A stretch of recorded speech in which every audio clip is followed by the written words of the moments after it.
from the Wisdom Power Day. Why was it the Wisdom Power Day? Because it's 5,000 years. So every month, like when it started, it was from the Wisdom Power Day to the end of that month. Okay? And we have House Parliament today, and we've invited people who knew the Father to come and speak. On and off, on and off, on and off. And the reason we're doing this is because everybody writing all this, everybody wants history of the moon. They're asking for history of the Father.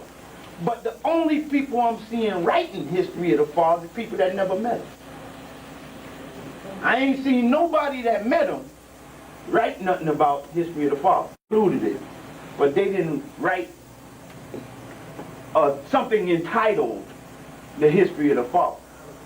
See, all those things that was written by brothers who did research. And I'm not, but I think you would get a better advantage by meeting gods and hearing from gods, and from hearing from various gods who knew the Father, then you might get a little picture of him. This is why the God was playing the tape of the Father. When you hear his voice, you hear that little country slur and that little twang, and that was him. You hear him say something, that was him. You hear him saying some things from on a zigzag zig plane, from the lowest term to the highest form. So what we want to do today is have the gods, earths, family members who knew him, come out from 3 to 12. So what I'm thinking is that when the speakers come, we're going to tape it. We're going to tape them, okay? And we're going to let them say what they know, what they experienced with the Father. And then, take a break, because, nobody's going to sit from 3 to 12 listening to nobody unless you hypnotize.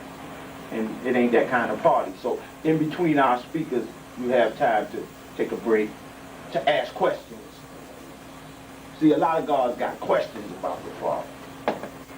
And this is the time, if somebody's speaking about the Father, say something that you up in the air about, ask questions. Don't be afraid to ask questions. Because the Father never wanted us worshiping his picture like Jesus. Said it out of his own mouth. He wanted us to put it all on him. One of the things he would tell us over and over again is, I told you, you God, you got to carry your own weight. Because we have the tendency of trying to lay all our burdens on his shoulders. And he would let us know, that's why I told you, you God. So that you could be God and stand up on your own 2 feet. Now, I asked Qasim, who's the brother of Black Messiah, I said, Qasim, come over to school and, let the gods know your experience. Quite a few gods are coming through. They on their own time, you can't put God on the clock. But when they get in here, when they come, I'm going to usher them right up there to that microphone, and I'm going to let them share their experiences with the Father. Right now, the best thing I could do. 85.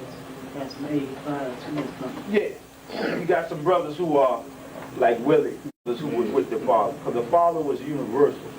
I mean, the Father would go around the corner, go in the dice hole. He would shoot dice. He would win. He would lose. When you win, you're happy. When you lose, you're pissed off. He experienced all. I tell you that this man is Allah. This man showed and proved it. He didn't always win in dice. The Father would go in the bar. It was 2 bars. It was one right here called Wellsworth, and there was one right where the school parking lot is. Both of those bars too. It was a Chinese restaurant on the block, Ho Young, and he would go in there and he would eat. You know what I mean? So what I'm doing here and what I'm attempting to do here is to answer your question. Everybody want to know, what's the history of the Father? Especially gods from out of state. Send me the history of the Father. Send me the history of the Father. And I've read everything, the bomb and all that about the history of the Father. And what I've read, I always see some flaw, you know what I mean? Or some mistake. One lesson had them. And when I read something about the Father, and I come across something red, it invalidates everything else. You know what I'm saying? I just, for me, I just be like, you see what I'm saying? Because Father would be right, God. This is the 28th Father was assassinated. He was shot. Some people hyped it up to 7 times in the head. I didn't see no bullets in his head. And I saw him laying in that elevator. All I seen was down here. I didn't see nothing up here. I don't know how many bullets it was. Somebody might know from the autopsy. But the stories are beginning to get a bit mystical. You know, you're turning into like fantasy. Some of them, not all of them. So there's a question and answer period after each speaker. And if you have questions, that's the time to answer. People who write and say that the father's name was Clarence Jowers Smith are in error. That's his plan, right? Clarence Jowers was A.L.R. Miss Williamson. Otis Jowers, B.L.R. That was their honorable name. What? No. I just said it.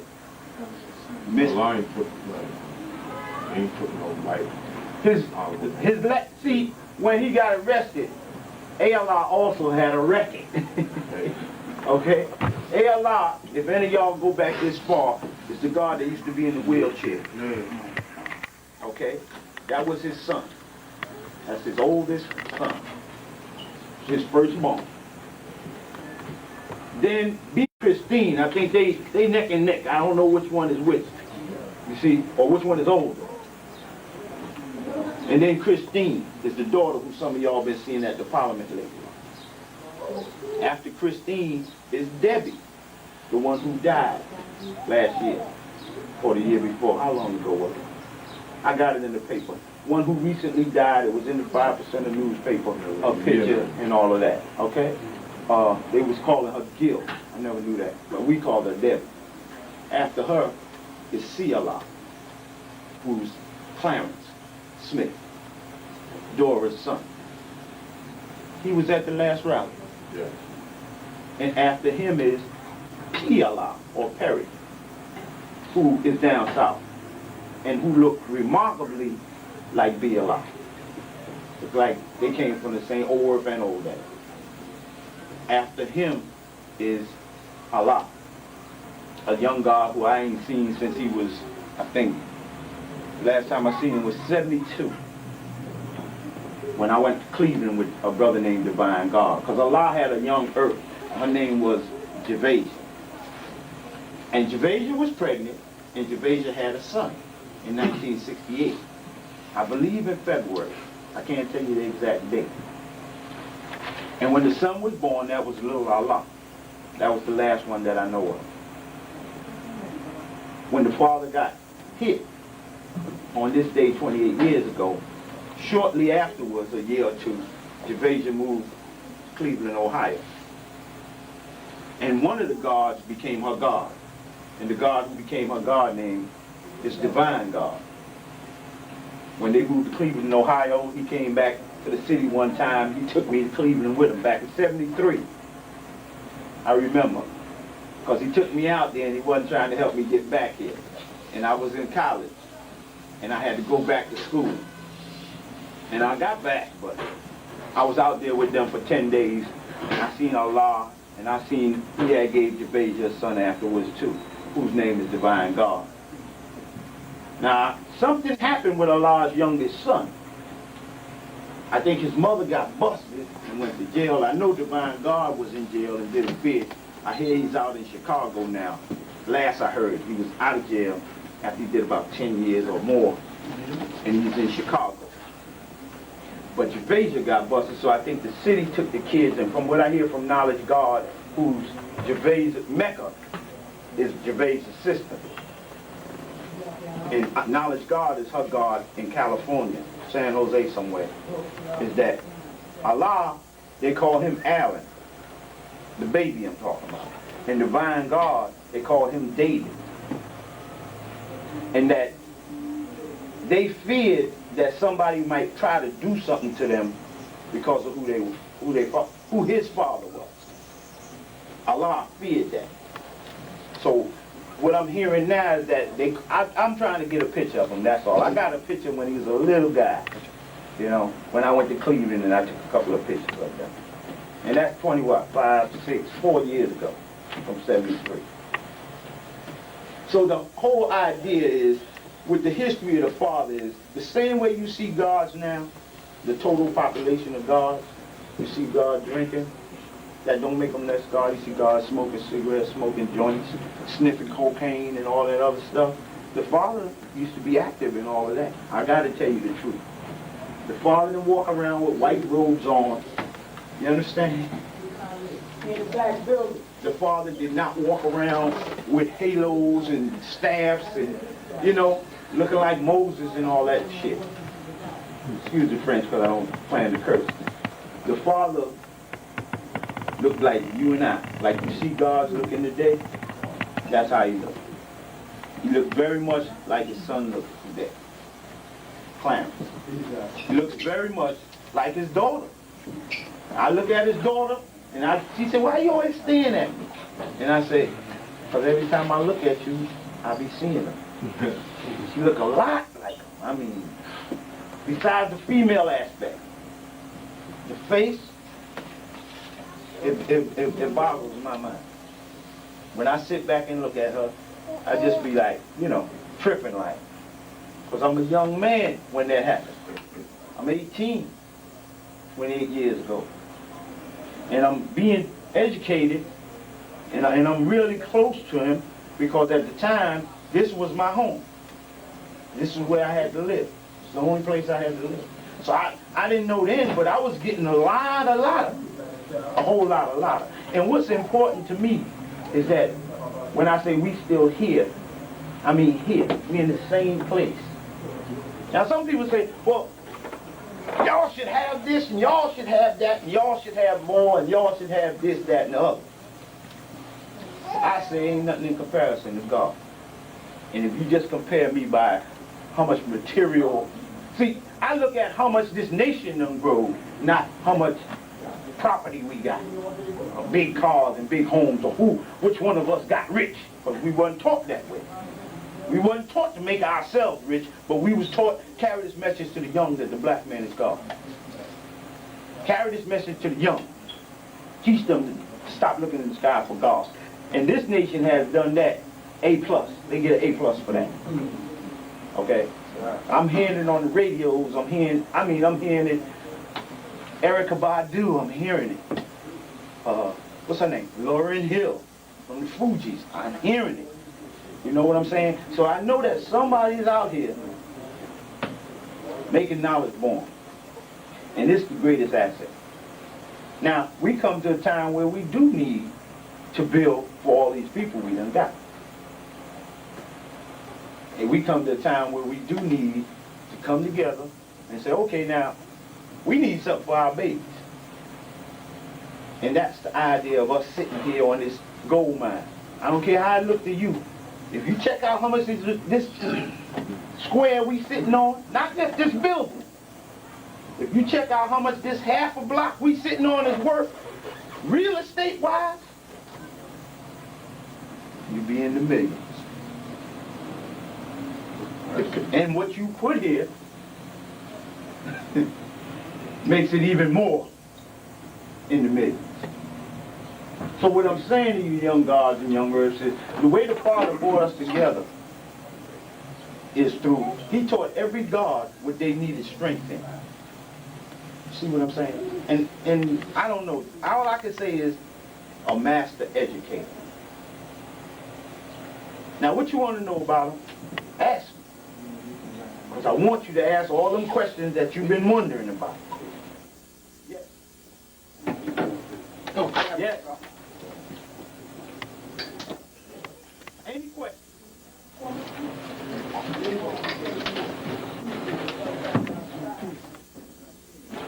What was his relationship with Mayor Lindsay? And about the trips that happened, the trips to the different parks and whatnot. Tell me more about that. Mm-hmm. The relationship with Mayor Lindsay began when I was upstate. Umala, want to take it? Yeah. Now, you want the microphone? Do I need one? Yeah.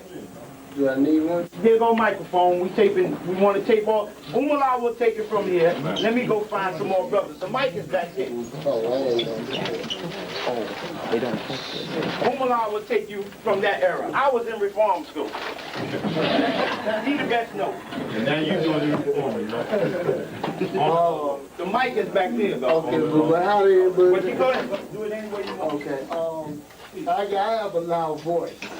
You know, but it's taping. Yeah, we're going to tape it. Oh, yeah. No, it doesn't matter. I'm just... Put your shit up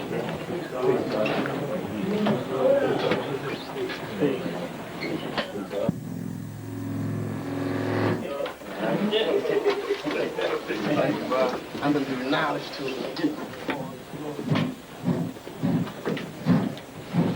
Please. Please.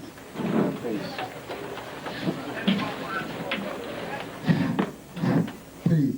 My name is God Umala from Mecca. Before I get into Mayor Lindsay, when I first came into the knowledge of myself, it was a time in which there was a lot of blackness around. I came into the knowledge of myself looking for karate. Really, I stopped up at the Y and outside the Y, and I seen the Harlem Six. They was arrested, but outside they had young brothers and sisters telling the police, "Come on out, we gonna kick your A-dash-dash." And I said, "Damn, they challenging the police." So I went over to the YMCA, in which Curtis, Gordon, Zulu, and also Donald Washington, who just passed Hassan, they said, "You want to learn some karate? You go down 127th Street and you learn it from the Blood Brothers." I said, "The Blood Brothers? Who they?" They said, "Man, you go down there, you learn karate." And I came downtown on 127th Street like on a Saturday, and I saw brothers inside the schoolyard practicing. And there was a brother outside cutting people's hair. It was just shaving my hair bald. And the brother said, "You want to be a brother?" I said, "Mm-hmm." And he said, "You sure?" He said, "Yeah." He said, "You ready to get your hair cut?" And I said, "Yeah." Next thing I know, I went home bald head. And I hung with the brother. And I learned a little bit of something. I'm not going to say what I learned because I ain't no master at any of it. But through the years, through that time on, and most of those brothers used to come to what we call Harlem, which was the beginning of Harlem Youth Unlimited. They used to come to the Afro Hut. They used to come to, there was jobs out there for community, technician, and stuff like that. So we all band together. When I came, I didn't even know there was a father. I didn't know a line even existed. So when I went to school, I went to Dean Clinton for a half a year, and through going to school in our days and times, otherwise I got kicked out. Before they kicked me out, I went down to Commerce, and I signed into Commerce.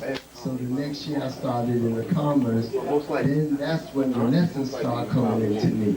Before then, the brothers used to teach out their mouth. "Have you not heard your word and found gospel," or what, stuff like that, and educating you to your degree, which is your age, educating you to the 14th, 15th, and 16th degree, educating you to you have to have knowledge.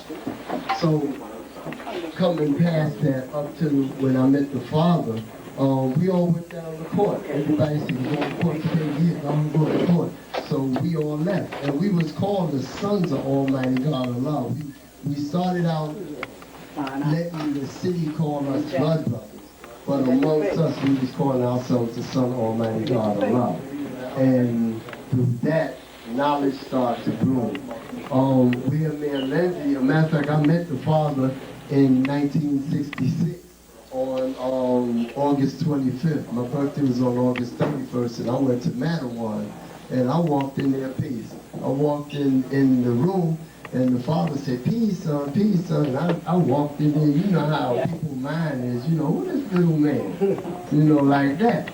But God, when I left there, when I came from Mattawan, and I came back down here, I don't care how you glow. You have a glow, there's a glow. And you just got to let it out. The father said, like that, he said, well, today is wisdom, power. Through your wisdom, I see your power. Through your power, I see your wisdom. You know, that's how we used to greet each other. It's not like today, how you doing? Like today is knowledge, understanding. So you say through your knowledge, I see your understanding. Through your understanding, I see your knowledge. That's where you get your coaching. That's how we started out teaching. So my experience with the father is past, but to get to your question and then get back there, when the father came out of Mattawan in '67, he came directly to us. Part of that was dealing also with the mosque. The mosque was saying that we having problems with the 5%ers be calling the Muslims and the Muslims, because we didn't call ourselves 5%ers. When I went up there on the 25th, the father said, yes, son, you are the 5% in the pole part planet Earth. I said, oh, I'm 5%. You know, I was up there saying I was the Son of Almighty God of Allah. And we saved the city. We were so many. The father used to tell us, he said, you don't treat my sons and educate my sons will burn down the city. And the mayor's urban task force got together and they sent different ones to different areas to organize. And through that, they sent Barry Gardner, who was a Caucasian man and a Jew, up here to speak to the leaders. And part of that, through that phase of it, and through the phase of us all building together, they asked the father, what do you want for your children? And the father said, he said, what do you want for your nation or your whatever? And the father said, well, I want... It's too crowded. We got to take it to the yard. The chairs are there. The young guys are wiping the seats out. We need to pull all this outside so everybody can be comfortable. All right. Okay? And we continue once we get to the yard. Somebody put the rain back up. Thank you.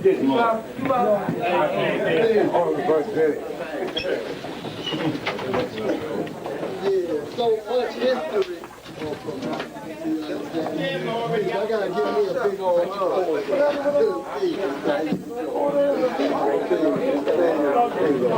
I know. There's so much history. You gotta go through, you know. No, we got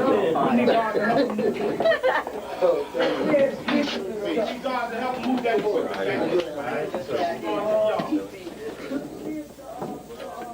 Bring the camcorder on outside.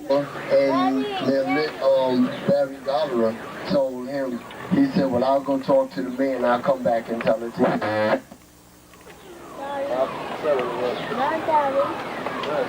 I'll come back and I'll, tell it to the father. We had a parliament up in Mars Park. We used to have our parliament. We had house parliaments, and I'll get to that a little bit later. We had house parliaments, but the father brought us together when the weather broke like this, and we went up to Mount Mars Park, which is the bell tower. And we went up there, and Barry was up there. The father, he would always come and he said, peace, sons, how y'all doing, and talk to us. But then Barry said, tell him a lot, tell him. So father said, no, you tell him. So father brought Barry in front of us, and Barry came in front of us, and he said, my name is Barry Gardner, I'm from the mayor's office, and we're trying to get you a school, and also we're trying to get you your pins, your flags. So the father said, that's what, you tell him.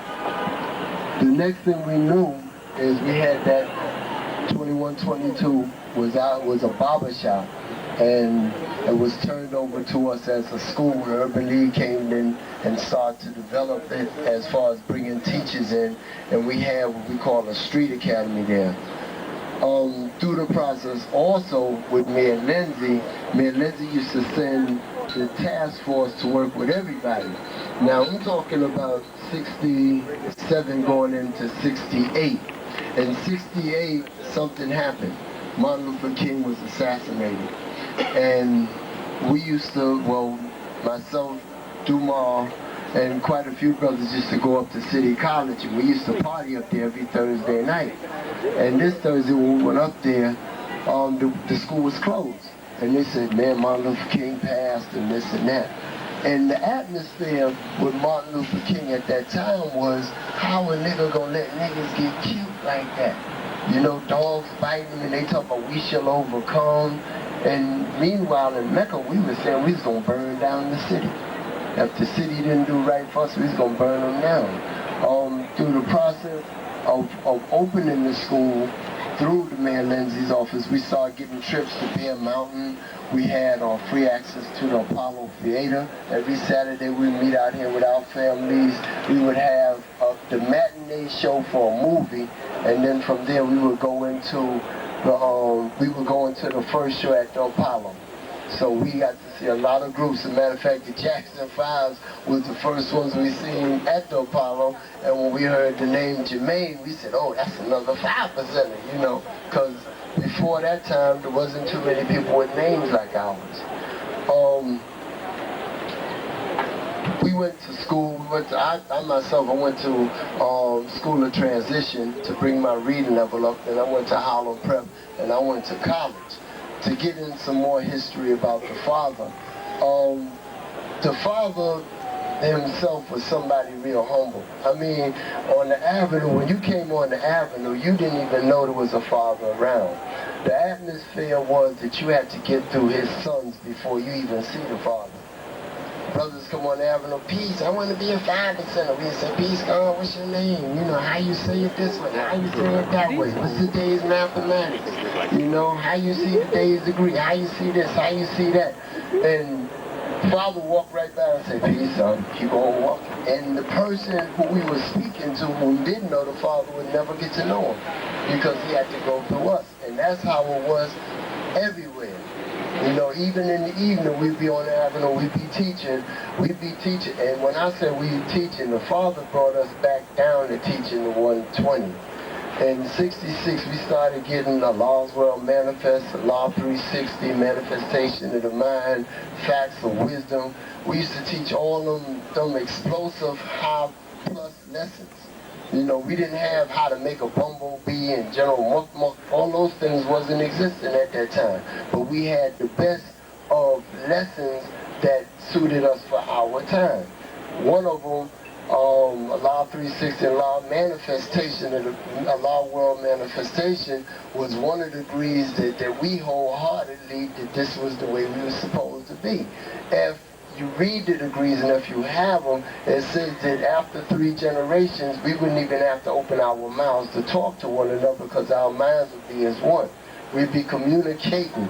3 generations is my son, my grandson, and their son. That's 3 generations to show you what I'm talking about. You know, if we held up our knowledge. We were saying we was vegetarians. We didn't know what vegetarian was. We was eating oatmeal cookies and drinking orange juice and talking about we was vegetarians. In this day and time of vegetarian, we have a whole history of food lines that they eat. We didn't know those. We stuck together at the end of the month between the 25th and whatever the end of the month was, this the 30th, the 31st, or the 29th, we would meet at what you call house parliaments to renew our history. And this is one of the things that the father stopped when he came home. He stopped us from having house parliaments because brothers was igniting themselves as ministers, nurses, ministers, cremators, and they test us on what we knew as far as our lessons. So the lessons was taught not as, here brother, here go a group of lessons, go home and study them. The lessons was taught, sit down there, open up your book, open up a pencil, and start writing. That's how brothers got lessons. Brothers was taught from the mind. If you couldn't read, brothers would actually go over with you. Every day we went over the degrees. It's not like the day somebody asks you a degree and you say, well, brother, and brother said, well, my degree don't say what yours say. It wasn't none of that. If brother asked you your degree and you didn't say it right, he would repeat it to you if he knew it. Once he repeated it to you, he would say, do you understand or do you need it? So that the brother by mind, touch mind, they could learn the degree. It wasn't this thing where in the middle of the degree you're going to dispute, nah, that degree ain't right because mine don't say that. The lessons have been polluted and the lessons have been tampered with only because from the House Parliaments we was told that at the end of the month, tear up your lessons and rewrite all 120. And I was a bad speller, so I'm going to tell you right now, bad reader and speller, I could not throw anything away, because if I threw it away, then y'all would really have some messed up lessons. And this is how the lessons begin to change. When the father came out, he told us, son, you're dealing in high science. Go back to city science. But it's city science. He said, yeah, dealing. So then we stopped using high science. We stopped talking about Allah's world manifests and how the physical and mental development of the being could be so strong. And one of the things how we used to teach, I can't even get it together to get back into what I was teaching at that time, the way I was, but we used to say that we was gods and we was made up of gases, liquids, and solids. And the brother said, you can't say you're God because you ain't this and that. We said the only difference is that this wall is made up of a different gas, liquids, and solids. So everything in the universe is made of those basic elements. And this is how we taught. So when we talk about the universal biochemical and physical composition, it was like, constantly going higher and higher. The Father himself taught us the basics of getting back into ourselves as being moral. There's amoral, which you are completely disregard everything that's righteous, and there's moral. One of the things we used to do, we used to definitely hate white people, and we used to definitely go around threatening people. I mean, if you had pork, you was like, another devil. Without us saying devil, you was a pork chop, and we would go to dances and talk about, I ain't dancing that pork chop, this and that pork chop, that. But through the process of us doing that, we changed a lot of people. Because I know right now, a lot of people talk about, man, I ain't going to stop eating pork. What you mean stop eating pork? You know what I mean? That's true. Man. But we learned to stop eating because we hung together. There was no way you was going to sneak out of someplace and talk about, let me go get me a ham sandwich and come back up there and say peace. Somebody said, man, I smell pig. Because that's how we were. And when we met women, it was the same thing. Man, she fine, and all of a sudden, brother said, yeah, God, but did you science? And brother said, yeah, I science, all right. But the thing about it, we even learned how to deal with them. The father refined her. He said, son, you got, because the lessons say that you got to go take everything through 1 to 9. You got to take it from knowledge to born. So if you're taking it to knowledge for born, you can't stop at 6 or 5 or 4, because anything that can't get past 6 is going to what? Distill back down. So we had to take it a level higher. And the sisters that attracted to us, surprisingly, was the ones that we didn't use the most force to try to turn around. It was the ones that when we had our back to them and we was teaching, they was always around listening. And then all of a sudden we go in the hallway of the school and find out they telling the other, you little raghead, da-da-da-da-da, and sounding like us. So those was the ones that attracted to us. Our immediate family, what I mean by immediate family, you got brothers that was the firstborns, they had their sisters and whatnot in the nation. But we had to go out there and we had to find these sisters. We had to cultivate the land. We had to cultivate them into our knowledge. And if you know the degree of facts of wisdom, they talk about the woman is the nasty, she eat the pig and all of this, and da-da-da-da. And we used to have to go through that. As fine as she was, we had to tell her, well, we don't eat pig, and I don't eat pig, they're not coming to my house. A lot of us went through changes. We went to women's houses to meet their family, and, they talk about, well, it's the eat time, want something to eat? Yeah, I'll take that. And we knew, we didn't know because we was young, I got told that I was eating pork. I said I wasn't eating no pork, and the sister said, well, every time I feed you, I knock the off the plate and give you the greens or give you this or give you that. And I said, damn, she enlightened me to this. And I'm going to tell you something, a woman will enlighten you to some stuff that you just don't feel that you're doing, and you know that you're not aware of. They'll enlighten you to it, because you'll be talking about, well, what did I do? Oh God, what did I do? And they'll say, well, you've been eating pork every time I come to my mother's house. I don't eat no pork. Yes, you do. What you think is in them greens? Or what you think is in that gravy? You be saying, oh, stuff. Now, the father, on the other hand, he used to come out here, see brothers, see the sister, he'd tell us, son, you got some money? Take the sisters to the Japs. And we used to buy chicken fried rice, beef fried rice. Wasn't no problem. When the father wasn't here, we used to survive by going and buying pizza. And we bought pizza from the Puerto Ricans that at the time had the black sausages, the this sausages and that, but we went for the pizza. So we were survivors. In a young age, we ate what we knew we had to eat in order to survive. And through that process, now we can say, well, if you come in my house, you don't find swine. In them days and times, you go in somebody's house, brothers used to take their mama's ham and throw them out the window. Mother says, you crazy, you don't bring no food in this house. That shit ain't gonna be in here. Throw that shit out the window. But that wasn't taught to us. See, that's how aggressive we was. As far as somebody, we went to school and we taught the teachers. The teachers be talking about, yeah, this is history. And we said, man, what about Yaku history? Y'all lie, y'all came and stole our history. We used to bond them like that. When the father came on, father said, son, when you go to school, shut up. You in school to learn. You're not the teacher. You're the one that have to get where he is and go further. So the father is the one that sort of like refined us. Even with the lessons. We had the same lessons that said skunk. We had the same lessons that say what brings it and what makes it. And the father said, no, son, we got to change that. Butt bring rain, hail, snow, and earthquake. You know how a brother is when he's talking, he said, yeah, God, but. And all of a sudden you tell him God can't use but in his word. And he'd be, yeah, God.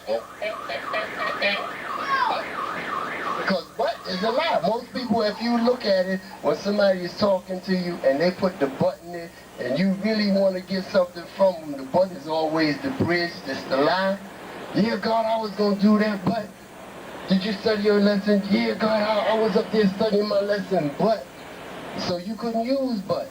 And things like that are the things that refine us. Then when the father come out and say, son, you could use but that's born you truth. That's not but. It's born you truth.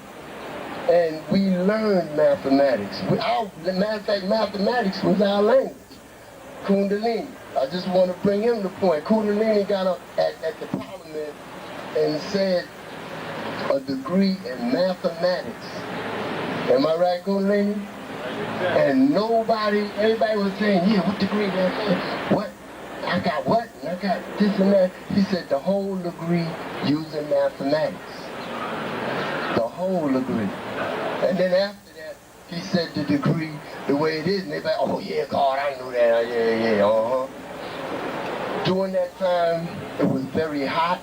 The weather was 100 degrees, the weather was 90, the weather was 110 degrees. We used to go to Coney Island, we used to civilize out there. Everywhere we went as a group, and everywhere we went, we would teach.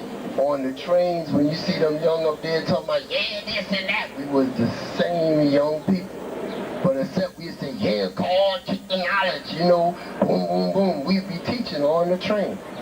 And people would ask us a question. And during that time too, the Muslims was out here selling Muhammad speak, and they also would be talking about, yeah, you gotta come because Yaku. We would sit there and blow them apart. We would have more history on Yaku than they did. So we taught.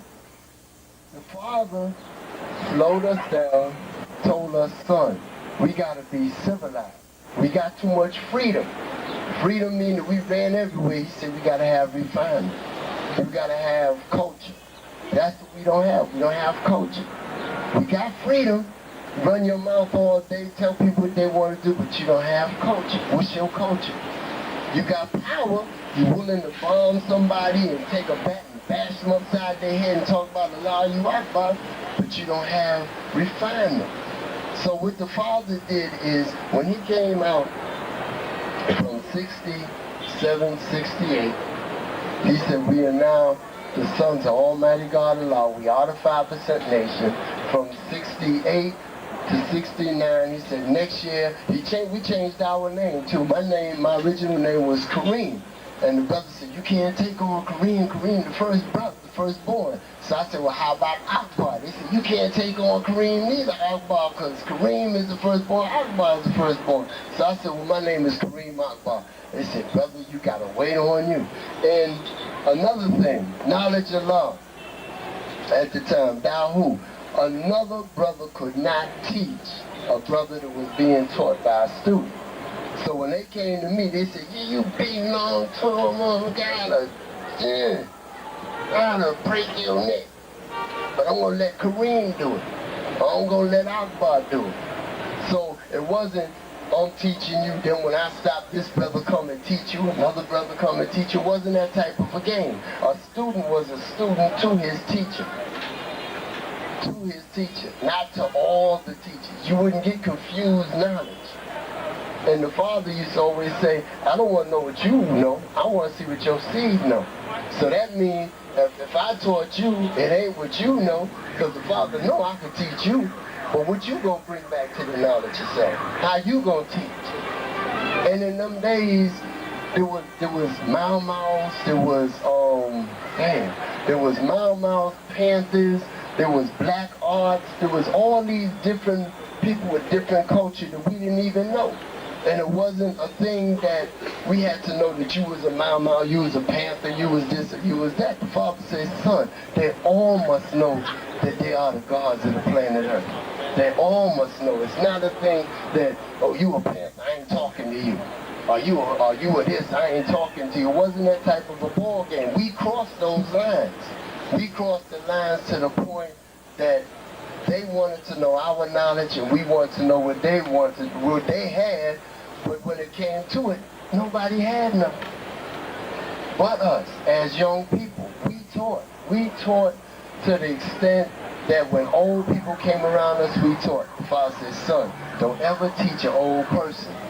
Why? Because they drain you. You the bulb and you the electric shock and they the bulb.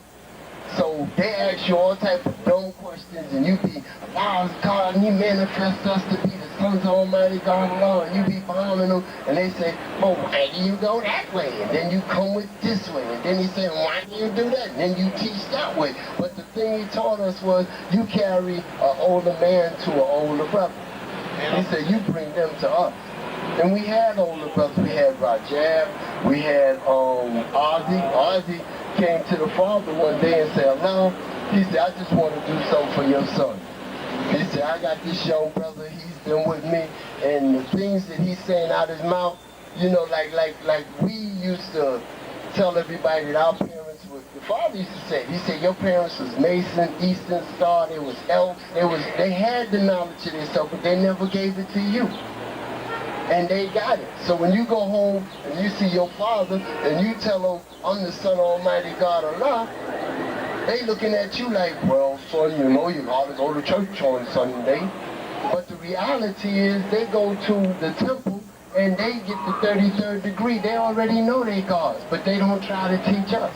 Unless we go through that what I call the lie. Getting your behind, speak like a fraternity, and move on up until one day they tell you that your name is Akbar. Your name is, you know, see what I'm saying? They drop it on you when you go through the trials and tribulation.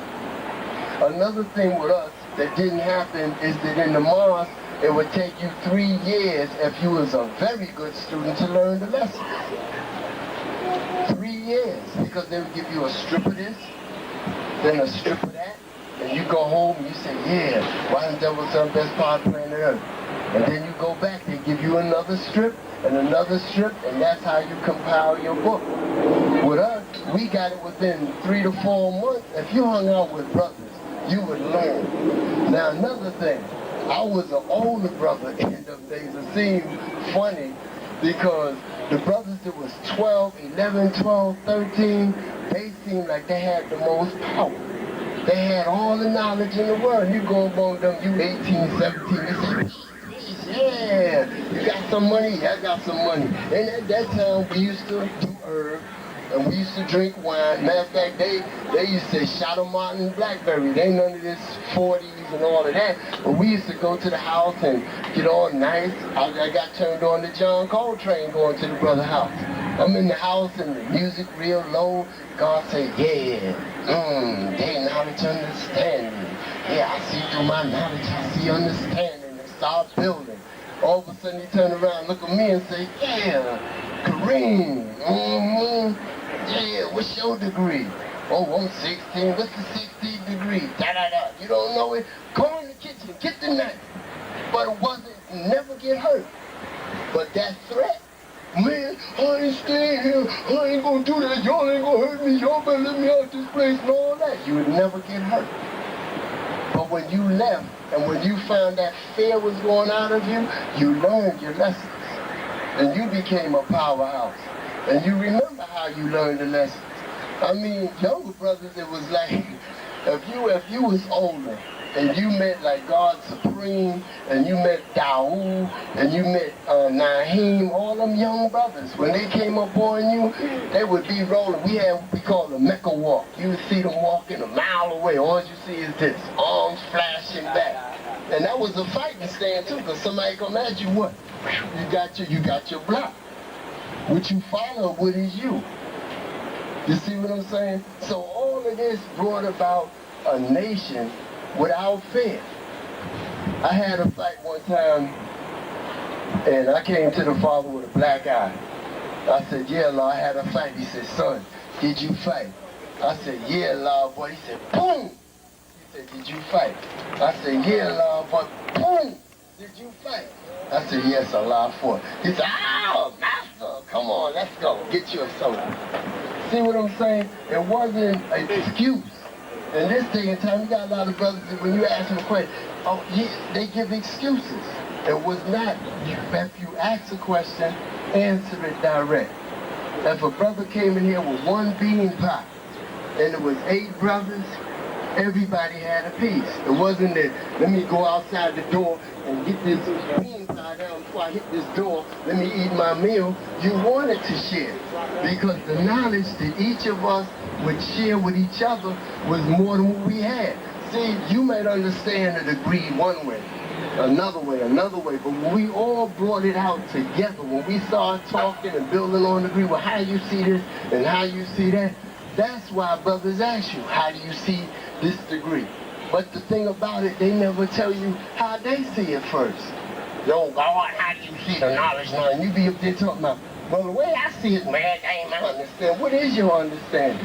How could I be a teacher if I'm not educated? You see what I'm saying? So it was a whole complete different thing. Young brothers came around, the school particularly. We stayed in there. I had a choice. I didn't have to stay in there, but just like Carlene, come down there, clean up the school. You wouldn't want to go home. You'd be out there all night long talking about, yeah, I got to be in the house by 10 o'clock. 11 o'clock come. I got to be in the house by 10 o'clock. 12 o'clock come. I got to be in the house by 1 o'clock come. You're still with God. The older brothers used to force us to go home. Man, go home. Yeah, I just want to go home. And that's how we was as a family. That's how we was. The father took time with us. He told us that we needed to be educated. Education was the thing. We had all the knowledge in the world, but wasn't taking it nowhere. The father was here to refine us. To refine us. And this day is important because of the fact that brothers like myself and Colleen was out here, and the next day, we didn't even believe, man, they ain't do nothing to Allah. No, they didn't. Yes, they did. No, don't tell me that. Because the Father prepared us. The Father told us to go to college. The Father told us that we should, the way we have our women is very important. The Father told us that if one acts funny, get another one. It wasn't no, I'm going to stay in here and the sister's giving me a headache. If I say, son, you want a correct one? Get you another one. Father told us we could have more. Father told us don't get married under the government because you marrying his system. You're not marrying your own. He's making a nation. He made a nation of gods and earth. And half of us with children having children. But that's how we begin to grow. That's how right now we are here to do this because of the fact that we were children. And the children behind us don't know the history. So that's a part of what we want to do. We want to share with you what we went through. And it's a lot. We just touching the surface of everything that happened. Peace. Oh, question. Did I answer your question about Mayor Lindsay? We stopped the riot. Mayor Lindsay came, like I said, we used to go up on Wednesdays, and when Martin Luther King passed, one of the things is we used to have community relationship with the precinct. They loved the father. They would arrest the father as well as, ask him for the help. We was young, and they came to us as community organizers. They came to the father and said, Allah, we need your help in stopping the riots. We left the school and went out on 125th Street and put a circle around those leaders coming from City College talking about, they killed Martin Luther King, they killed Martin Luther King. And the father approached them with we used to put circles around people. It wasn't no, I'm going straight ahead. We put a circle around them and we told them, you're not going to, Father said, you're not going to burn down our land. You're not going to burn it down. This is ours. And the thought was you didn't like him when he was living. So why are you protesting and saying that somebody assassinated him now? Any other questions? Where was the law buried? We went upstate. He was cremated. He wasn't buried. He was cremated, but we went upstate. It was about 5 or 6 buses of us loading some cars. We went upstate. Yeah, about 7. We went to that place. And a matter of fact, when we got there, they wanted us to leave before they put the cremation, because when they have a cremation, they have them there, and the crematory is right there. So all they got to do is open the door and roll him in, and then put the things, and the flame flies up, and then he's cremated. All right? One of the things that we did is we spread his ashes at Mars Park, the bell tower. Similar, I got knowledge of yourself in 1982. But I'd like to ask a question about the father. Was these people that call themselves eels and boards, lion, temples, were they our brothers then? Let me tell you, what happened is, and I know the God, I'm not going, what happened this brother, you know how you go places and you meet an old man and he's wise and you wonder how he get his knowledge and he trying to act like the father. I want to give you this because you need this. You need to know this knowledge. Well, what happened is one of the brothers, he tried to convince us that being a bell and being an L, an EL and an AL, and being a Bay was something that would help this nation and would bring us into another level of us being God. And that's how that came about. It's just like brothers who come among us and all of a sudden they tell you, well, brother, I can't learn no more. I'm going to the mosque. And the father used to say, son, if the mosque come to us, go. Because brothers need discipline. Some of you need to go to the mosque. And it's just like brothers who come to us like police officers and they infiltrate us. The father said, good, because they will leave knowing that they the God. It ain't that they could hurt us because all they learning is the knowledge itself. I also remember the Muslims. We and the Muslims didn't get along. And of 85 and the Phenom called the Zulu Nation. We didn't get along with them either. God, let me tell you something. Zulu Nation practice our lessons sometimes better than the brothers who know lessons done. Because that's a part of what they are. I don't know how it started. I went to college. When I came back, brothers was telling me about some Zulu Nation, and they had 120. And when we used to go to parliaments, just like anything else, you go to parliament, you meet a lot of brothers. You don't know where they from. But it's our job to teach all the human families of the planet Earth. Another thing, we never used to call brothers power rules. That's some new stuff that just swung around. Because a brother is Spanish, we used to call black, brown, yellow. That's the only seeds in the planet Earth. Black, brown, yellow, and white. There's no Puerto Rican seed, no Dominican seed, no Haitian seed. That don't exist. Question? Why the father ain't The father did go to Pilon. Brothers, a matter of fact, what happened was he originally taught at Mecca, and brothers went from Mecca to Medina. I know one brother from Medina went all the way up in Pilon, and I know the father sent brothers up in Pilon to teach. See, at one time, there wasn't no boundaries of where you came from. Everybody wanted knowledge. You go to Cooper, you have a lot of people coming at Cooper from all over. You go to DeWitt Clinton, you got a lot of people coming over. If they attract to our knowledge, if the magnetic attract them, they wanted to know more. So it wasn't that we had to go to them, they would come to us. Like the desert, all of a sudden brothers start coming from Queens. You know, because the teachings was out there, the teachings was like that. What year did Allah go to Pilon, and why did he call it Pilon?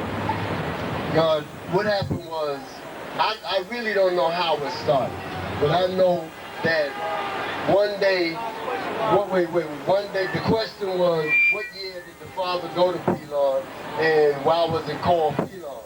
I know that Medina had a lot of hard, cold, angry warriors, and the father said, this is Mecca, because this is where all knowledge and wisdom of the original man started. And Medina had brothers out there that was like, you know, so that had to be Medina. So then when you look at the other side, it was called Pilon. It wasn't called Pilon because that's what we said the devil was manufactured of. It was called Pilon because in our lessons we talked about Mecca, Medina, and Pilon. And then the desert, we could have called it the oasis or whatever. You know, but it was called the desert. And then Staten Island and all them other names, brothers went out there and they conquered it and said, this is what we call it, Lord's Island. They came back to us and said, from now I'm in Lord's Island, God. Where the hell is Lord's Island? Long Island. Oh, excuse me, peace. Any other questions? Yeah, right here, God. How many years the father spent in Mecca? How many years the father spent in the mosque? Even before being put out. Huh? Even also saying about being put out as well. The father was in the mosque. I really don't even want to say because I don't want to mess it up. Maybe Khalima, I know somebody that can answer that better than I could. But what happened was, the way the father told it, right, everybody say the father wasn't drinking. The father, they played with him. He said, son, I was doing a service. I was working on the elevator. And they came to me and said, yeah, Brother Clarence, come on up here and minister. And they did it in a joking manner. And when the father went up there, he was always into his lessons. So how he used to talk with us, I mean, even with us, at that day and time, he used to say, you got to show and prove. You got to manifest yourself. You got to build what? To be born. See what I'm saying? The father had a unique way of talking, a unique way. He would call everybody son. You know, I'm 49, and it's hard for me to call a young brother son. The father called us son, you know, at his age. He said, son, you got to do this and you got to do that. You know, and now I'm 49, I still don't look at myself as calling anybody son. Colleen does it freely, all right? But myself, I'm saying that's how he taught, and the father was one who took his time and say what he said. If you ever listen to the tape of the father, he speaks slow and he says what he says, you know, where you could understand it. Question. Peace, God. Peace. If there's one thing that you can tell us right now that you can remember about the father that stands out in your mind, what would that be? That he was a father. That ain't no other father I had was. He was, I'm telling you, my daddy I'm saying my daddy because that's the way I look at it. My daddy lived around the corner in the last building along with A-Alarm, B-Alarm, and his other family. And my father was not considered my father. My father was considered my daddy. Allah was a father to all of us. And I'll tell you something else that make him unique too. Is that if, like Colleen said, if you had a problem, you had a problem, you had a problem, the way the father would resolve the problem, when he gets through, all three of you problems was resolved. If you went into a room and say this brother did something, okay? When the father got through speaking of what he did and how he did it and the way he did it, all of us would feel like we did it. Now that's hard to say, but that was the truth. An example was a situation with a sister who was a slow learner. All right? Everybody came out that room feeling like they was in that situation with that particular sister. All right?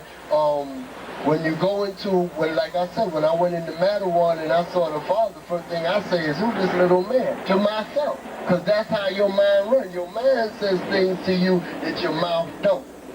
But when I left out there, I knew that Allah was God. And nobody could shut my mouth up for a long time. I just kept on running. Because the knowledge was there. That whole day, let me tell you something. When I went up there, I was supposed to be a vegetarian. I took a lettuce, tomatoes, and cheese sandwich with me.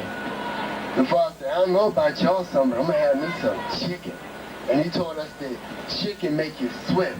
And fish is brain food, and beef make you rough and tough, because that's what you need, in order to survive. So he said, son, you sure you don't want no chicken? And I was persistent with my lettuce, tomatoes, and cheese. You know what I mean? And I ate my lettuce, tomatoes, and cheese, but the father told us what everything was about.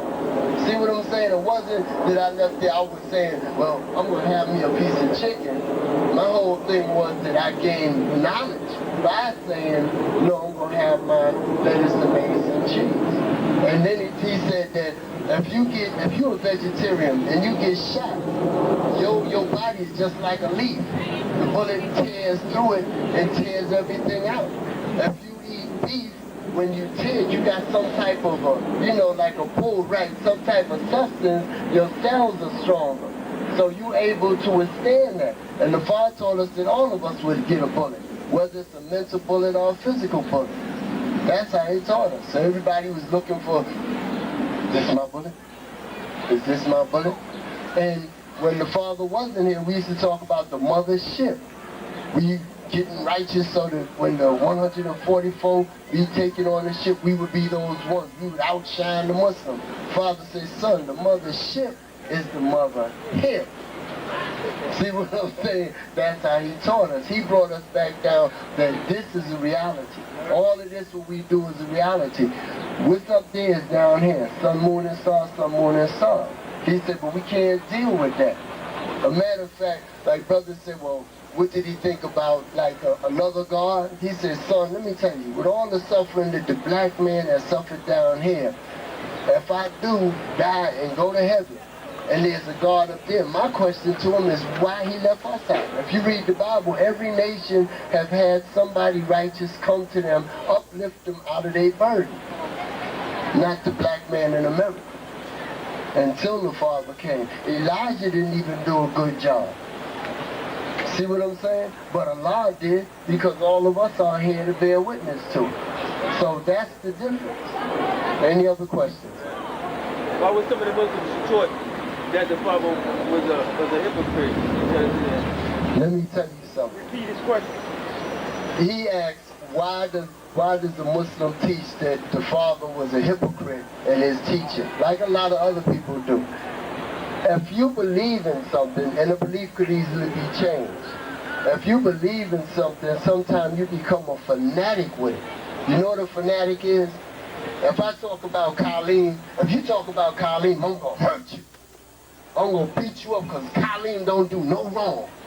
See what I'm saying? And you got a lot of people that when Elijah went home and his son broke up the Muslims, they be turned crackheads and everything else. Now they supposed to withstand the age of time because that's the way Elijah taught them. But if you weren't strong enough to hold yourself up, you would distill back to earth. And that's what happened. You're never going to say, if somebody come to you and say Allah was this and this, you be ready to knock their head off. But the Father told us, son, it's not about us knocking our heads off with some party to come to us like that. It's about teaching the children and let us see through our seeds that we great. When a man talk, oh man, you ain't nothing. Well, I ain't nothing, that's true. But 3 generations from now, when my seeds have knowledge of themselves and your seeds don't, who's the greatest? You see, a hypocrite, when you talk about somebody's a hypocrite, most people are ready to die. That's why you got assassinations attempts, because people are so strong into saying somebody's a hypocrite, they hold it up with like they Jesus Christ. They might be the wrongest person in the world, but they feel so strong a commitment to this what they are talking about that they will kill for it and find out later on that it wasn't right. Like Imam. Yeah, like Imam Isa. That's a good example. You know, it's like a lot of people. The Muslims have come to us and say, y'all are our sons now. And we got claimed by a lot of people in the street. Y'all are our sons now. Your sons for what? You got knowledge in yourself. That's what you need. Whether you go good or bad, that's left up to you. You're the individual. See, every tongue got to stand up on its own body. You see what I'm saying? So if all of a sudden I go wrong, I'm not going wrong because my teaching was wrong. I was going wrong because I walked that knowledge, that ledge, but I couldn't stand up to it. And the Father used to say, son, all of you gonna go under something to stand up for it. That's why we don't have no remorse with brothers who go to the institution. They go to jail and come out and say, I'm God. That's a blessing for them. It's not a blessing for us. The Father told us if you owe debt to society, you better pay it. And brothers talk, I ain't going to jail. But if you owe debt to society, you got to pay it. There was a lot of the firstborns, as quiet as strong as they was, that went against the Father that me as an outsider, I wouldn't have never do that. Father told us, son, stop doing this and stop doing that. Yeah, no, I stopped doing it. Find the brother right in front of the Father, looking on, I ain't fucking around, I ain't messing with no nine, you know? But it shows. So even though you lie to everybody else, you ain't lying to yourself. And another thing with Barry, to bring that back to you, like the rest of the nation, a man is judged by what he say out his mouth. So if you tell me you're going to do something, word is bond don't need to be said. If it comes back that you didn't do it, the Father used to tell us 1, 2, 3, take knowledge, wisdom, and understanding. Right? It don't take 7, 8, 14, 50, 100. He said if all 3 of y'all make a plan, you got knowledge, you got wisdom, and you got someone there to understand it. Now, if all 3 of us make a plan to meet tomorrow at 3 o'clock, this is simple. And all of a sudden at 3 o'clock, one of y'all don't be there, then me and the other one, we go to the movies. We change our plan because the plan was set into motion. Word was bond when we said we would do that. Now, when we see the brother later and he said, oh, I got held up on the train, we understand that. But it didn't affect our plan. We not going to wait out there and keep talking about, man, the brother ain't cold, what'd he do? I'm going to hurt him because his word ain't bond. It ain't about that. And the Father taught us never kill your brother. He said if you got to do something with somebody, put their leg between the curb and the sidewalk and do a dance. And let that man know that he's suffering his own iniquity. So you talk about, I'm going to kill him. Kill what? Kill what? Another life? Question.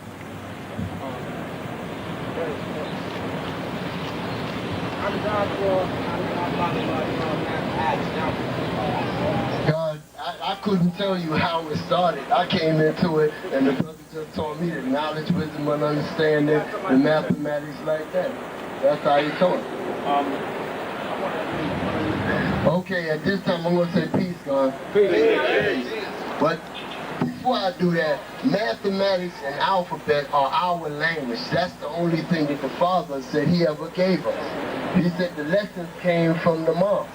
He said, so the lessons are free-handed to all the nations in the world. But your mathematics is something that we only keep among ourselves. It's supposed to be our language that we're supposed to communicate with each other. Not go outside and talk about, yeah, God, did you see the powers of truth? And all that type of stuff. It's not meant for that. It's for us to communicate through each other, like a language within the nation. Please. Thank you, Wumbala. Peace, guys. Now, when I said we're gonna have a history of the father, I asked his brother, ALI, I said, ALI, I want you to come and speak, because you knew the father before he was the father, you know? And he said, okay, I'll come. He said, but what you need to do is get my sister. He said, big sister know all our history. And we have the privilege of having big sister here to come share about the father. And I give you his heart, Bernice. Hey, little brothers and little sisters, listen here. I haven't seen an interview in a long time, and most of you babies that I don't know too many people. But I know that you don't know much about Allah. I know the young brother who started off with him when he was going through hell. He was a young kind of man like this. He couldn't be bought. That's why he's dead today. And the only reason I'm here to tell you about anything because I was with him that night. And he wasn't afraid.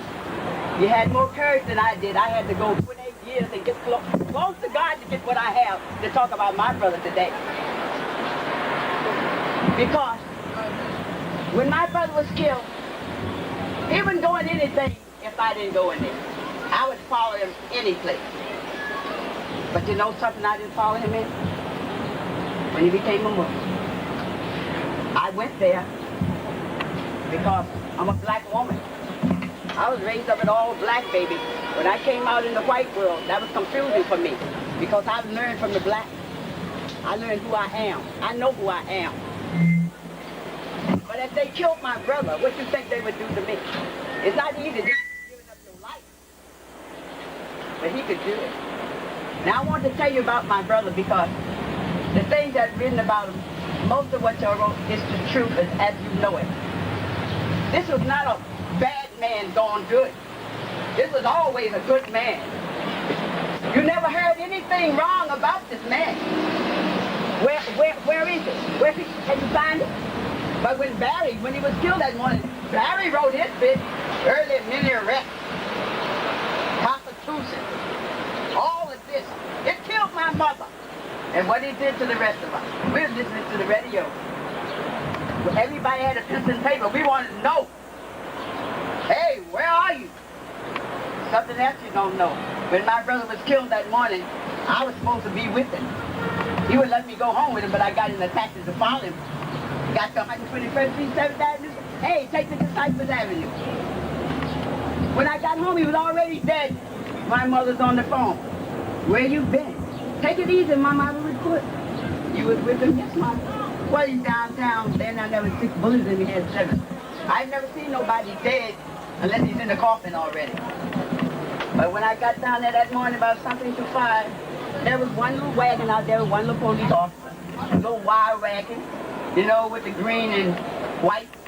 Not a little earthly, you know what I mean? You walk in, my brothers heard me, all 6 came out and said, "Sis, he's dead." You know how close I was to my brother? I'm his only sister. He never even said a curse word around a woman. He loved them. He treat all women like he treat his sister. And when somebody say those terrible things about my brother, and I heard that he was dead, and I thought I could never get my little black hands on him. But the little new brothers found me in the Bronx and told me that he was alive, and now I'm alive. I've been writing this book for years, baby, because he think he got it going on. That morning, he had no business in New York City. When I called him downtown, he was in his office, up here, over here wearing little dirty T-shirts and things. Nothing strikes fear in the people in Harlem like the 5%, the greatest little guys that ever lived. You want nothing but a bunch of babies. But you hear from my brother. You know my brother. Quick was just 41 years old when he died, when he was murdered. That you didn't know, baby, because you was a baby yourself, so you wouldn't know how old he was. I was 38. I just made it. Okay? Okay. One thing my brother always says, sis, I don't care about what they say about me as long as the truth. And I read some of the papers that the brothers brought. You do a good job on it. But some things I had to come and tell you. He never was that kind of guy. You find it anywhere but what Barry said. I want you to go back and look at the paper that Barry wrote and see like it's a little play or something. Because when I first started reading, I used to get angry. But then, when I really thought, I said, listen to them. Nobody in his right mind could believe what he said. I want to tell you something else. I'm the kind of one to tell you in a minute, tell the police, tell you something, my brother and sisters, you talking about telling them they probably be the one going to take me off. But they didn't take him off. It was 2 or 3 little piece of garbage who filtrate the little thing. You have to understand, I was in there all the time. The morning my brother was murdered, we couldn't even go in there, but that was Barry. But the little brothers and sisters that was with him all the time couldn't go in there. Don't that tell you something? And how can anybody believe anything what Barry said? If you've never seen anything about this man, and all of a sudden you see something, think about it. Just think about it. I said you couldn't buy him. Now let's talk about the Muslim, because somebody asked about that.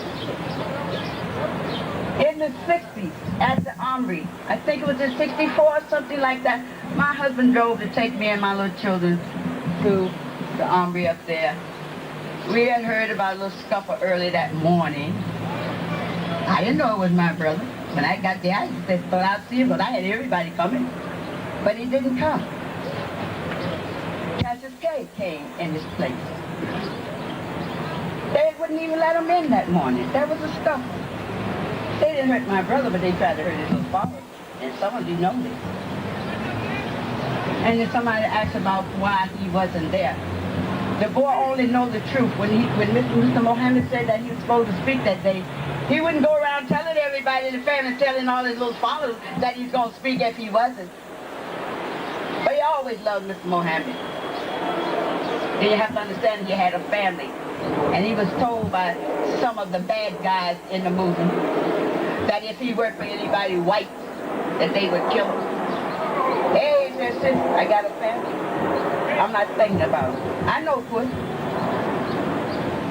When he offered them all that money, when he came down to that hotel down there with Barry at that time, he said, sis, you're the best sister in the world. Never did anything to shame mama of us. He said, I can make you rich today or tomorrow. I say, but I can't take no money from them people. They say they don't give me if I don't. He said, they want me to tell these children that everything I taught them was a lie. He didn't know how to lie. And everything you hear about him is a lie. You gotta prove it. I'm writing my own book, baby. Go ahead. I'm the type of lady that call names. God left me for a reason, because I'm supposed to be gone. And it have not been easy. It killed my mother, destroyed my brother. They always say I was a strong one. This is the first time I ever been able to talk before anybody. I'm a very bashful lady. This is not even me. Today is 28 years to the day I'm supposed to be gone. I had to find something else, baby. I had to find the master. Because it's not easy. When you know the truth and you do the truth, we were taught to fear nobody but God. We from Danville, Virginia. We listen to our mother and father. They hit your kids today for writing. They drag your hind off to jail. You gotta drag me off to jail then, baby. I'm not going back on it, because what was good for us is good for the children of today. I don't read papers no more, baby. I write my own paper. I went back to school because I'm a very bright lady. I got a mind. But you know, when your children see that you're raising them up, they think that mama didn't go to school because they don't see you go to school. But when they got that education, I went and got mine. for the simple reason I always know how to do it. But you got to have a piece of paper for everything now. I'm saving my money, baby. I pay my tithes. I want my own doggone business to get my people jobs. Like I said, we learned from each other. We didn't know anything about any other race. But I always figure if they walking up like me, they're human. We love everybody. Who in the world love people like we love them? They do terrible things to us. We love them. That's our nature to love. Our Lord's God. My brother stopped letting me walk with him. And you children too. Remember, he wouldn't let you walk with him no more? Remember this? But y'all would have walked with him and he'd be alive today. But he got so mad with you because you know what he said to me? Stay as far away from me as possible. I'd run and jump up on him anyway. He's my brother. I know it hurt you when he died. And I know you felt bad. But what could you do? I got in the taxi to follow him home and I got down at the head take me like that. He said, you need to be here, sister. Hey, you know when I was a little girl, my brothers are older than me all, but one, that's Harry, the one y'all call, what y'all call him. We got the same birthday. But every time something happened, you know who they come to get? Me. You know, you guys couldn't just jump up and do what y'all want to do, but the woman could. You do something to my family, I'm slapping you first. I don't care what color you are, because it's always been that other color. Okay? It's always for the truth. And we were a close family, darling. A very close family. Wouldn't even know how to treat you bad. I was so proud of him when he was so young. I used to see mothers and fathers coming to my little brother, tell him to talk to my kids out of hand. And I used to watch him. I was so proud of Mama. Hey, you know what to say to the kids, Mama. You're not going to kid himself. That's always taking care of me. Jumped in, swim, and saved me out of some water. I was kind of taken down with me, baby. You know what I mean? I wasn't trying to. He was a little boy then. Look at him. 1960, he came out of the service. At this time, to have a black man to go in the United States Army was private first class. He was private first class. You know something he told me? They put his wife in the projects one day before he came. Out of all those years. And he was on the front. Okay. And he said, sis, he said, if there be another war, now I'm telling you the truth about it, somebody had to say on it. He said, I would talk to the children, I would try my best to keep them out of it. He said, we went overseas fighting people that had never did anything to us. He said, education is where it's at. Our mother was a school teacher. Everybody in my family teaches school, principals and all that. Yeah. My mother's first teacher I've had. Okay, when she didn't live in Marysville. Okay. This boy always had a mind. He only had two little friends when he was coming up. We don't get to meet too many friends, you know. Your family thing is which we raised. My mama allowed nobody at anybody's house raise us. When we went out, we already had our raising. Mama said, I don't care what nobody do. Just don't you do it. I was always the person. Someone lied to me and caused me to sort of leave my brother running away to the Bronx, somewhere I thought was in Connecticut. The affairs of the heart is something, baby. And mine was broke. I mean, I've been just a lady without a man for all these years. It's nice. I never had but two in the first place. Okay. It's really nice. If they can't whip the kids and keep them in the line, we don't need them no way, because they put y'all in jail now. We got to fight for this, baby. We got to rally around this here. Okay? I mean, if you take the teachings from the children like God said, that's why we had such wonderful kids. Why they don't like it? Why they don't like it? My mother had sole custody of us. When my daddy decided he wanted to get rid of his wife and his 7 children, his 1 girl and his 7 boys, he got rid of all of us. You know, I was crazy about my father. I was the only girl. And my mom was just my mama. She's supposed to love me. That's my mama. But I found out he didn't care nothing about me. He gave up his daughter, his wife, and all his sons. But my son was crazy about their mother, baby. They took good care of her. You know, she would be here alive today. But those 4 heart attacks they had, she couldn't take it. To have somebody lie on your children like that is enough for anything. And I want you to know why he could not come up here and just do that by himself. He had to have a little help. Yeah. Like I say, I don't care anything about the ones who killed him, about the children who betrayed him. I just want Barry. I just want him. He the one who wrote those terrible things about my brother. He hated him. I used to see him looking at my brother in the glare, man. What a passion. As you notice, he started wearing them old dirty clothes in Harlem. I still got the clipping of the Amsterdam News. A man who always was with him knows these things didn't happen, but he wrote the dirty part about him. First I'm reading the paper, I think, you know, oh, this is good. He got early mini arrest. Woo! Find it. He went to, the little brother was talking about Mattawan State. We all went to Mattawan State. We went up there every time it was time to go, busloads. A couple of guys told me, said, if you don't get him to change his views, we're going to keep him here for the rest of his natural life. I said, if you think you can do that, you do that.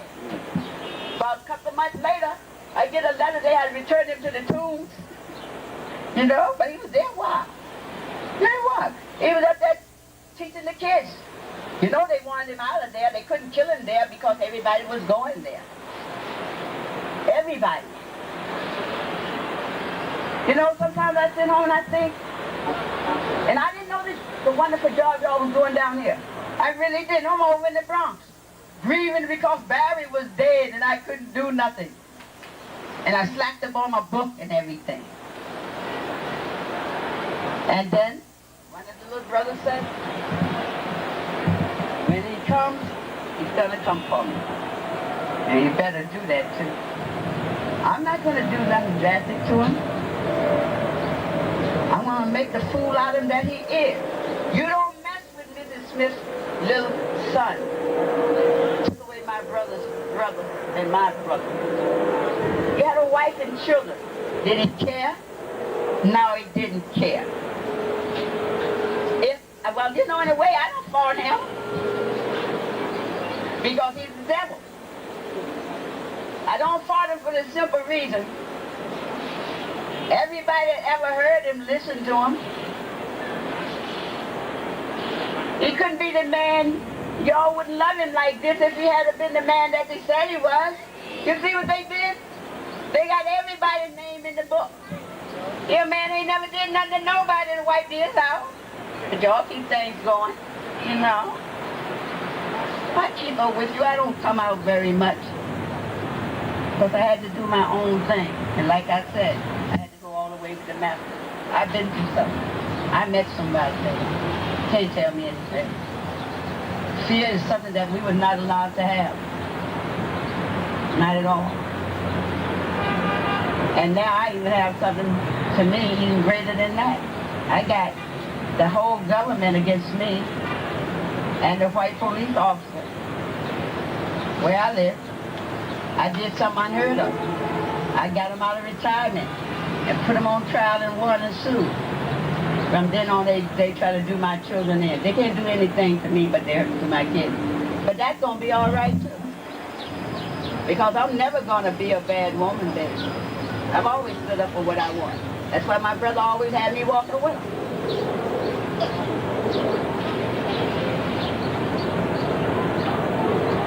But I hope a little bit of this has happened. Put somebody's mind at ease when they was asking questions about the movement thing. To tell somebody, put somebody out of something, and tell them you can't work for nobody. Sweetheart, now, you know, you got to understand this. I could have went in there with my brother. But that, you understand, I had a family, me and my husband was separated, and I'm the type, baby, that if I say I can take care of mine, I'm taking care of mine. I had a job. And you know yourself, if you hate somebody so much, you can't work for nobody you hate. Ain't that the truth? Now I get everybody on that.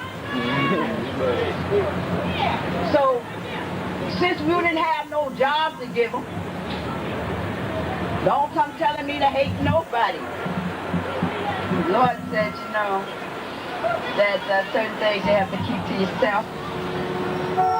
You know, if you're with your enemy, you go along with it. because if you don't, it'll kill you. But when you get out there, you can do some. Are you hearing this? Because it's not me, right? I've been around. I'm still here, baby. I live in this place they call it South France. People say it's tough over there. It's wonderful over there. They love me over there. But in 1989, they destroyed me over there. I'm just saying here, earlier destroyed lady. If say for instance, if something happened by calling the police, they were right there for my help because they had known us for a long time. I could call one now, baby. They wait till they kill me, and then they won't come. I went by there law and one. I always figure if you have a beef and you go to court, you win. It's squashed. So ain't that what you said?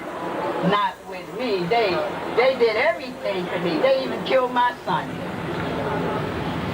They put my son in jail, fine boy like that. Took his muscles out of his legs, blinded, and rendered helpless in all but one arm. They did that to my baby. I went to Albany, asked if I could bring him home. They said yes. But they didn't I'm waiting for him. They didn't let him come home. They sent him to a place way up state and did all this to him. Took his blood, killed him, just let me have him. November 27th, 92. He died February 10th, 93. It was a hard thing. I didn't cremate him, but he's in his bed in the cemetery. Plot 15. You know, it was hard. And mother always figured she'd going, you know, for a kid. But hey, every day I cry. Every day. I know when my mother went through it, but they killed hers. They killed mine. What difference is it? All because of something I did. But I'm not changing nothing. I'm still working at it. I can't bring it back, but one day I will see it. Some of you know my son Claude. Some of you know Lee. Sergeant in the United States Air Force, the age of 20, went to 2 colleges, working in the post office, working in the sanitation department, you know, waiting one for the other. Had a wife and 3 kids. They don't care what they do to you. All this because of what I did. I want you to know, I ain't in love with everybody. We're not all the same. You have to listen to the spirit. I can't say anything or do anything mean to nobody, but they still do things mean to me. But I don't take no stuff. You can say anything to me. As long as it's nice. You know, I have always been like this because I used to didn't mind fighting. I still like to fight once in a while, you know. My son was teaching me karate and all like that. My brother Put was teaching me karate and all like that too. You know, I mean, you're only one girl here. When they take away your children, take away your privileges, that's kind of hard. You don't have to be locked up in jail. I'm locked up in jail right down here. Okay? The little 4-room apartment. All of a sudden it ain't big enough for me anymore. I need some space. I need somewhere where I can plant a garden. Over there in the Patterson house where I live, you can plant some flowers, but they won't let you plant no food.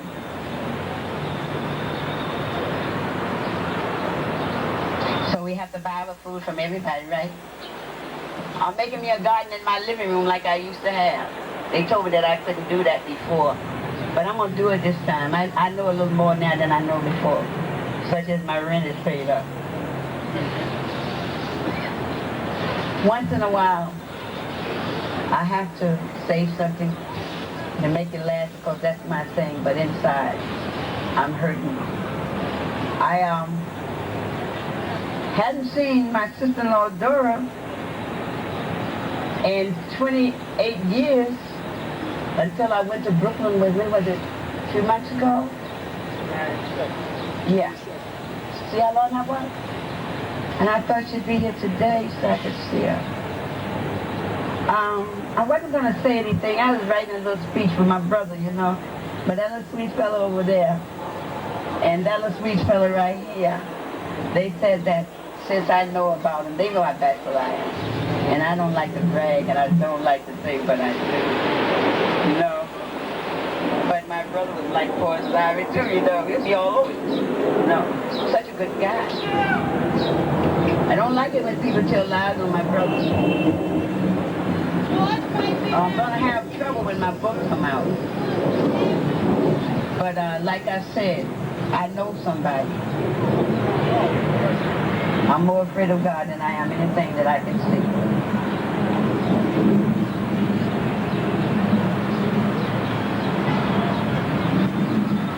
You know, all spirits are not the same. I always know when I'm not around the right spirit because things go cold. I try to always be in a place when other people come in because if I walk in there and I'm warm in places full of people and it's warm in there, then I know that I don't have no enemy. But if one comes through the door and I get cold, I don't have to watch everybody in there because I know where he is. Do you understand that, baby George? Because that's the way it is. I've been in the Holy Book for 30 years now. I know everything. I know everything. It ain't either when you ain't got no money and then these white people got all the places to live. And then you don't have no jobs and the food they got is gone. Then all of a sudden, you got a family, you think about your family, your mind just go right off. It just go like that. Go like that. That's why I had to find this thing early. Because it's something. And men more than women because they're the one who have to straddle the horse. Having all those brothers, I've learned to love the men. And I've always helped them when they have children. That's the way I am. You gotta do it. You belong to me. Like I said, before I ever saw anybody white, I was looking at black. That's why I'm so bright and intelligent and so smart. I have never in my life said a mean thing to anybody, especially one of my black men and women. I can't. I take what they say, but I don't let white people do nothing. I knock them down just fighting all the time. I can't handle that. They don't know me. See? I don't do no talking at all. Yeah, I swear this is definitely not me. Because it's hard to sit and talk about your brother because I want to cry.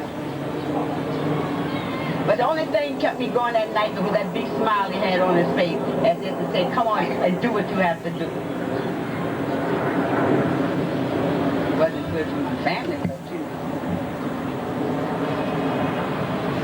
to go, someone said they had 6 buses. We had 11 Greyhound buses, 2 double-deckers. I'm right there, so you know I know because I'm the one that have got things going.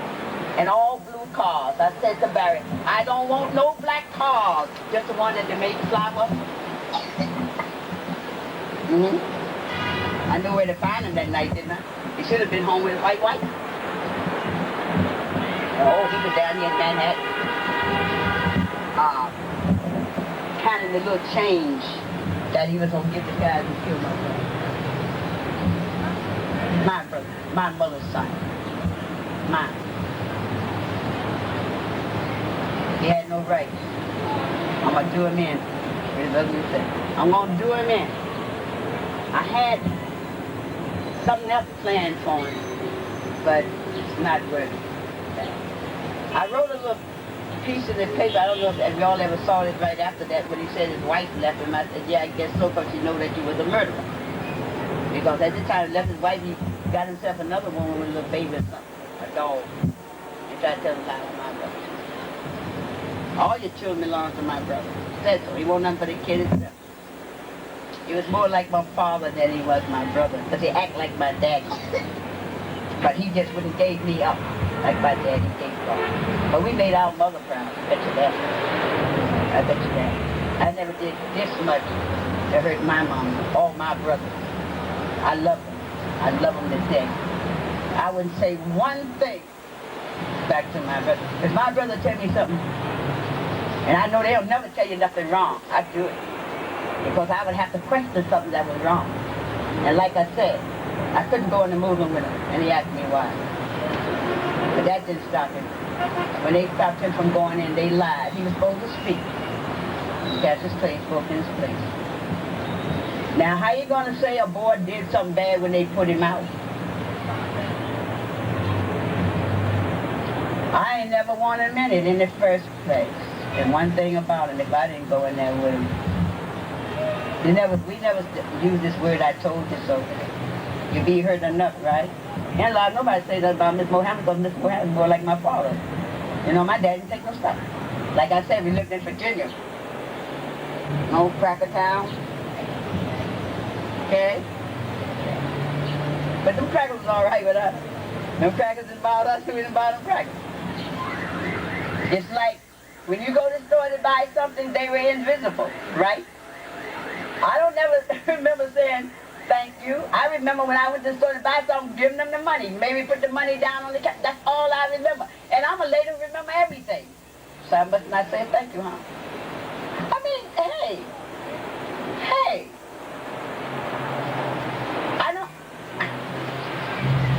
I don't have no long love for them. I don't put no obstacles in their way either. You stay out of my way and I stay out of yours. When I didn't know there was too many bad white people in the world until Barry came. He a destroyer of souls and families. He didn't care. He was so afraid of my brother and you little young babies here that he didn't know what to do with himself. If you want to buy something you can't buy it, well, you go on and wait and buy yourself something else. No, he didn't want that. They couldn't buy my brother, so they had to kill him. So afraid that all he had to do was say, kill, kill. You know, a picture long years ago, they said, kill, Frankenstein monster, kill, kill. That's what they thought. So proud of been here all these years, never did nothing to nobody. Got things going and everything. I watch and see on TV once in a while. I said, look at them babies, you know. But I come down this way once in a while. But I thought I should come on this day, the 13th, and sort of put your little mind at ease. He didn't live long enough to do the kind of stuff that he would have done to kill him. Don't you understand? We never heard about anybody, and all of a sudden some old white man started putting something down about you. Then you started saying about the kid. You were with him all the time. When could he did this? If he was that kind of man, he would carry you right on to hell, you know, and let you get killed with him, walk with him. No, stay with me. Stay with me. You know, they're going to kill me. Not good.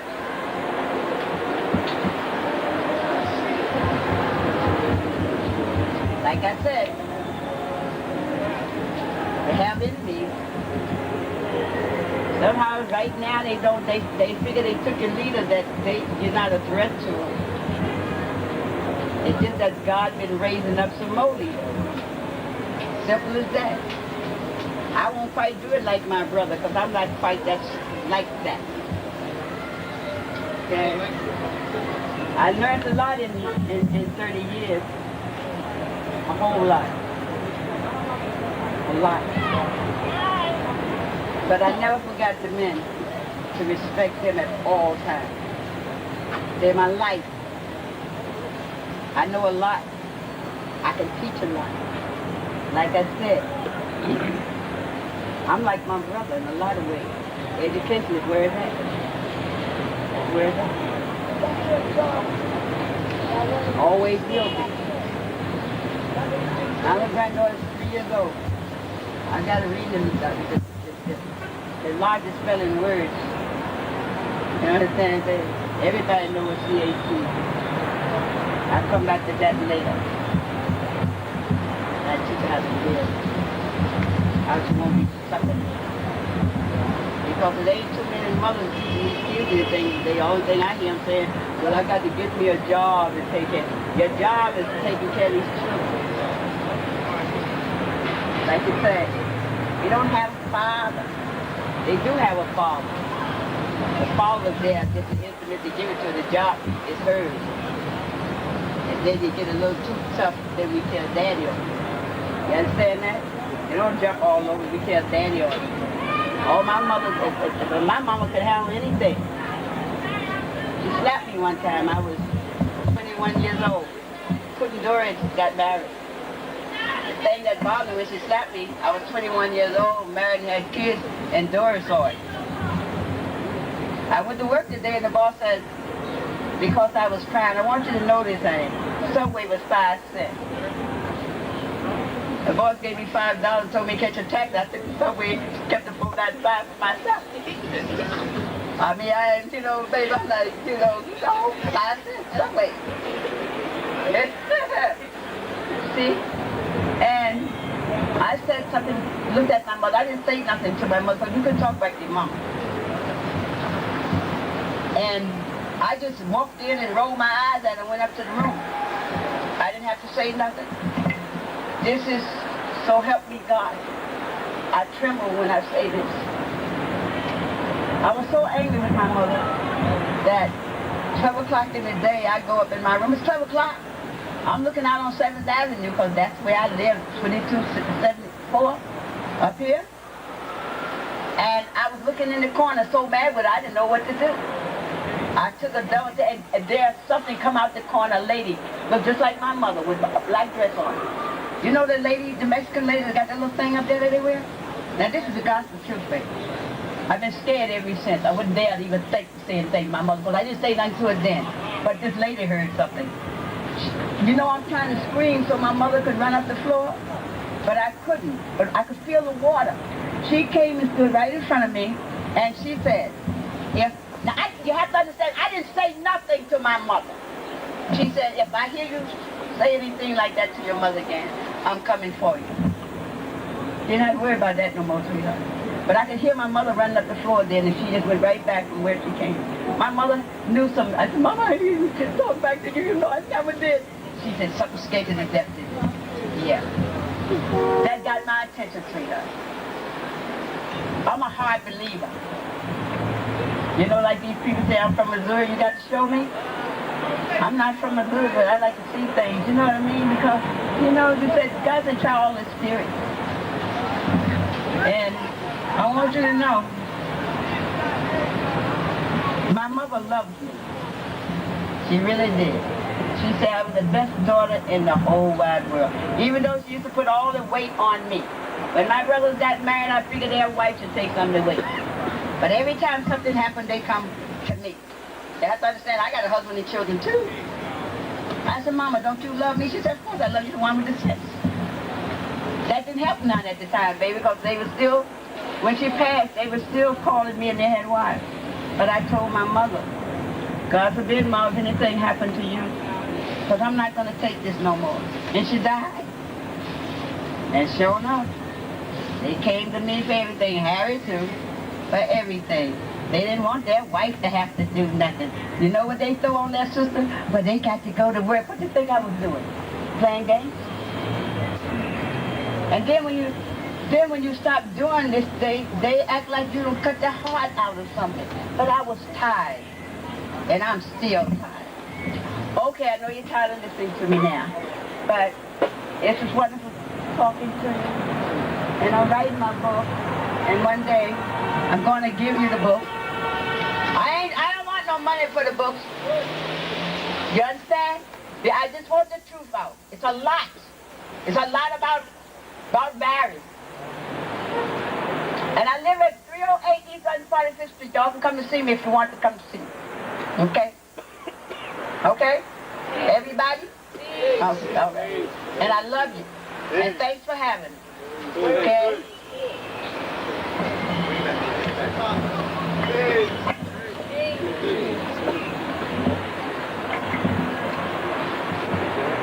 Right now, right? Peace. Right now, we're going to take a little intermission, but we're going to put the Allah